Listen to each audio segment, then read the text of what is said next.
जोहर साथियों, मैं मुकेश बिरुआ। भारतीय जनता पार्टी संथाल परगना में अवैध बांग्लादेशी घुसपैठियों के मुद्दे को झारखंड विधानसभा चुनाव में प्रमुख मुद्दा बनाने के लिए सभी केंद्रीय एजेंसियों को काम पर लगा दिया है। ईडी ने पहले ही केस दर्ज कर लिया है और अब अनुसूचित जनजाति आयोग की सदस्य के रूप में आशा लकड़ा, जो कभी भाजपा की ओर से रांची की मेयर हुआ करती थी, ने भी अपना मोर्चा खोल लिया है। हालांकि इन्होंने संथाल परगना जाकर वहां बना बनाया प्रेस कॉन्फ्रेंस किया था, जिस पर अवैध बांग्लादेशी घुसपैठियों को कई सारे समस्याओं का जड़ बताने की कोशिश उन्होंने की थी।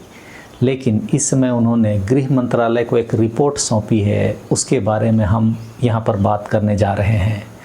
अपने रिपोर्ट पर आशा लकड़ा ने अनुसूचित जनजाति आयोग की सदस्य के रूप में कहा कि बांग्लादेशी घुसपैठ से निपटने के लिए एनजीओ को भी शामिल किया जाना चाहिए। सुन लीजिए, एनजीओ को भी। ये अनुसूचित जनजाति आयोग की रिपोर्ट में मांग की गई है। आप समझ रहे होंगे, यहाँ एनजीओ का मतलब आरएसएस की कोई अनुषंगिक इकाई से है। जब आरएसएस की अनुषंगिक इकाई संथाल परगना में अवैध बांग्लादेशी घुसपैठियों की रिपोर्ट बनाएगी तो आप उसका मजमून पहले ही समझ रहे होंगे। भारत की केंद्रीय एजेंसियां, राज्य की एजेंसियां क्या इतनी नकारा हो गई है कि अनुसूचित जनजाति आयोग को आरएसएस की अनुषंगिक इकाइयों का सहारा लेना पड़ रहा है? मैंने घुसपैठियों पर कई सारे वीडियो बनाए हैं और उसका प्लेलिस्ट बना दिया हूँ।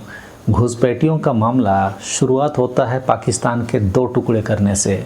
1971 की लड़ाई में जब बांग्लादेश स्वतंत्र हुआ तो कई सारे लोग शरणार्थी के रूप में भारत आ गए थे। कालांतर में उनके बारे में कोई स्पष्ट नीति नहीं होने के कारण निर्णय नहीं लिया जा सका। सुप्रीम कोर्ट की निगरानी में असम में एनआरसी का काम शुरू हुआ, जिसमें 3 लाख बांग्लादेशी घुसपैठिए अवैध माने गए। उन अवैध बांग्लादेशी घुसपैठियों को जानबूझकर भाजपा की असम सरकार ने देश के दूसरे राज्यों में भगा दिया। इससे पहले वाले घुसपैठी वाला वीडियो में मैंने उस पर विस्तार से जानकारी दी है, आप जाकर देख सकते हैं। अनुसूचित जनजाति आयोग अपनी रिपोर्ट में यह भी कहता है कि संथाल परगना में आदिवासियों को सरकारी योजनाओं में पहुंच नहीं होने देने का कारण भी अवैध बांग्लादेशी घुसपैठिए ही है। यह बात कुछ पची नहीं। योजनाएं पहुंचाने का काम राज्य सरकार का है, और जब जिला है तो वहाँ जिला मुख्यालय भी होगा, प्रखंड कार्यालय भी होगा ही, और पंचायत इकाई भी होगी। संथाल समाज में उनकी सामाजिक व्यवस्था माझी परगना भी है ही। वैसे में सरकारी योजनाओं तक संथाल आदिवासियों की पहुंच न होना आशा लकड़ा की रिपोर्ट को संदेह के घेरे में लाती है। ऐसा लगता है जबरन दोष मढ़ने के लिए यह रिपोर्ट बनाया गया है। वहाँ की स्थानीय भूमि विवाद और मानव तस्करी में भी अवैध घुसपैठियों की भूमिका पर उन्होंने रिपोर्ट किया है। इस पर यदि स्वतंत्र जांच एजेंसी से जांच पड़ताल की जाए तो गारंटी है बाहरी हिंदू गैर आदिवासी इन सब गतिविधियों में शामिल मिलेंगे। 100 में से 90 केस में गैर आदिवासी हिंदू आदिवासियों की ज़मीन लूटने के लिए जिम्मेदार मिलेंगे। इसीलिए आशा लकड़ा अवैध घुसपैठियों के मामले में आरएसएस की कोई एनजीओ को शामिल करने की वकालत कर रही है, ताकि इससे संबंधित जांच से अपने लोगों को वो लोग बचा सकें और मुसलमानों को दोषी साबित कर सके। आशा लकड़ा ने ऐसा अनुशंसा करके केंद्रीय और राज्य एजेंसियों के नकारापन को ही उजागर कर दिया है।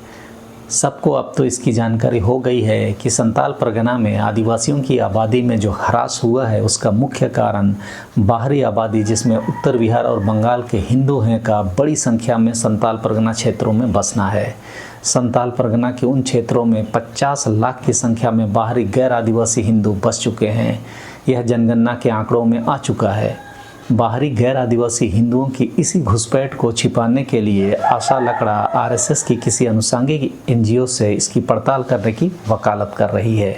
यदि गृह मंत्रालय उनकी मांगों को मान लेती है तो आप समझ जाइए कि उस रिपोर्ट के माध्यम से झारखंड में शांति व्यवस्था डिस्टर्ब करने की मंशा होगी, ताकि आदिवासी एकता बिखर जाए और बिखरे हुए आदिवासी समाज में से कुछ लोग उन्हें वोट करें, ताकि हेमंत सोरेन के नेतृत्व में इंडिया गठबंधन के 50 सीटों में से कुछ सीटें भाजपा हासिल कर सके।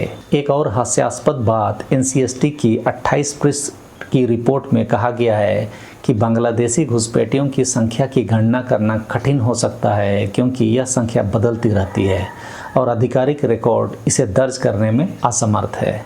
देखिए, भाजपा के चाल, चरित्र और चेहरा को हमने असम के एनआरसी मामले में देख ही चुके हैं।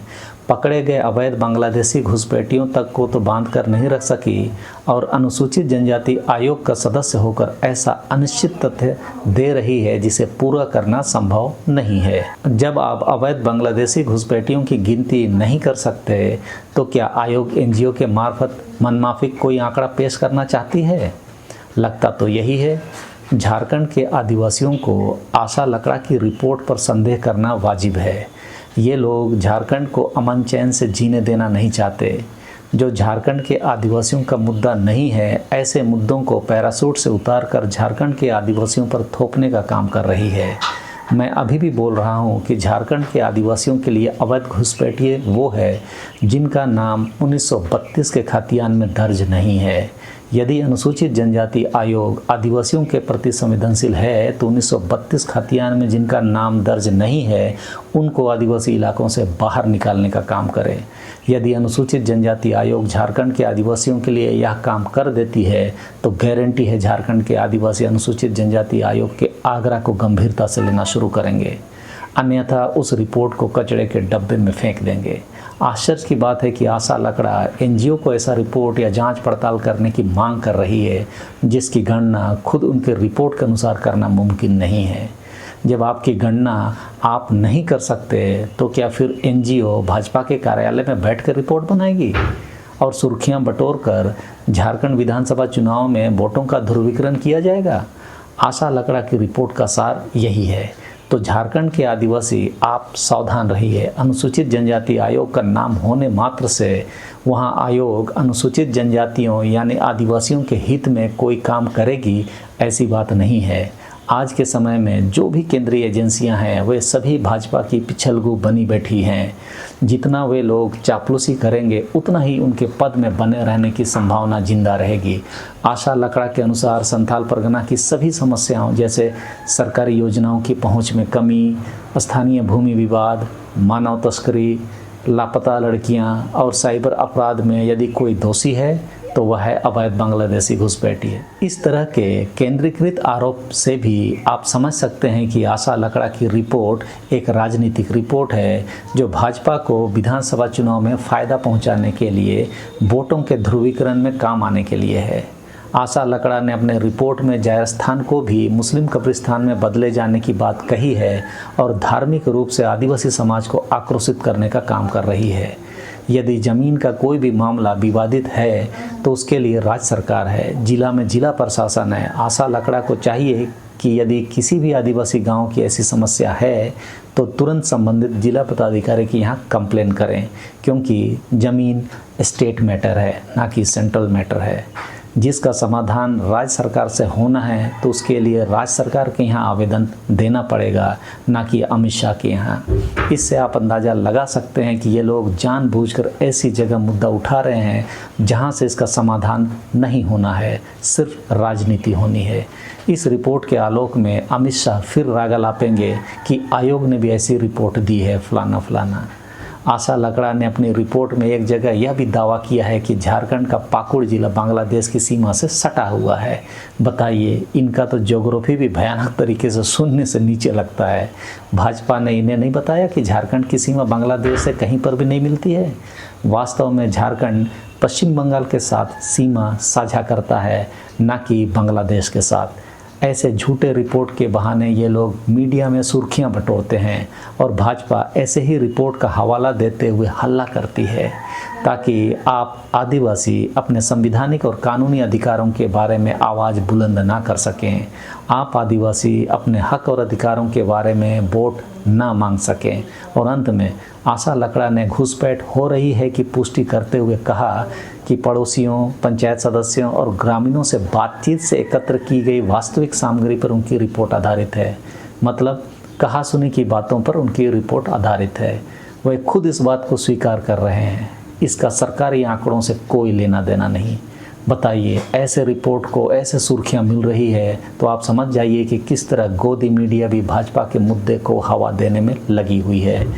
एक बात और चौंकाने वाली है कि रिपोर्ट में उदाहरण के तौर पर साझा की गई ज़्यादातर घटनाओं में घटना का समय और कुछ मामलों में घटना की जगह जैसी जानकारी गायब है।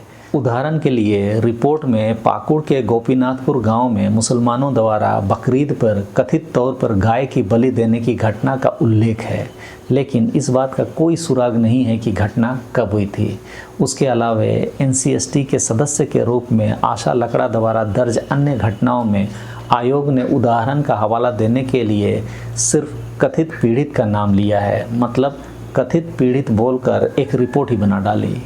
इस रिपोर्ट में आशा लकड़ा द्वारा अगस्त में संताल परगना दौरा के दौरान लगाए गए आरोपों को भी दोहराया गया, जिसमें उन्होंने दावा किया था कि बांग्लादेशी घुसपैठिए कथित तौर पर आदिवासी महिलाओं को विवाह के जाल में फंसा रहे हैं ताकि संताल परगना के गांवों में ज़मीन और प्रभाव हासिल कर सके। उस समय उन्होंने 8 पंचायतों के नाम बताए थे जहां उन्होंने दावा किया था कि आदिवासी मुखियाओं ने बांग्लादेशी मुसलमानों से शादी की थी। यह सूची आयोग की रिपोर्ट में पुनः प्रस्तुत की गई है, जबकि इसमें कुछ नाम गलत थे। सभी महिलाओं ने विवाह के लिए दबाव डाले जाने से इनकार किया था तथा उनमें से किसी को भी कोई भूमि विरासत में नहीं मिली थी। मैंने अपने पहले वाले वीडियो में इस पर विस्तार से जानकारी भी दिया है, आप जाकर देख सकते हैं। किस तरह नरेंद्र मोदी आदिवासियों के केंद्रीय एजेंसी को भी अपना राजनीतिक हथियार बना के रखे हुए हैं, यह सब इन घटनाक्रमों से आप जान पा रहे होंगे। दुर्भाग्य की बात है कि इन लोगों के कारण अनुसूचित जनजाति आयोग की साख भी गर्त में जा रही है। आपको जानकारी सही लगे तो आप इसे लाइक, शेयर और सब्सक्राइब करना ना भूलें। जागरूकता ही क्रांति लाती है और जागरूकता हमारा आपका अधिकार भी है। चलिए, इस वीडियो में इतना ही, फिर मिलते हैं अगले वीडियो में। सबों को धन्यवाद। जोहार।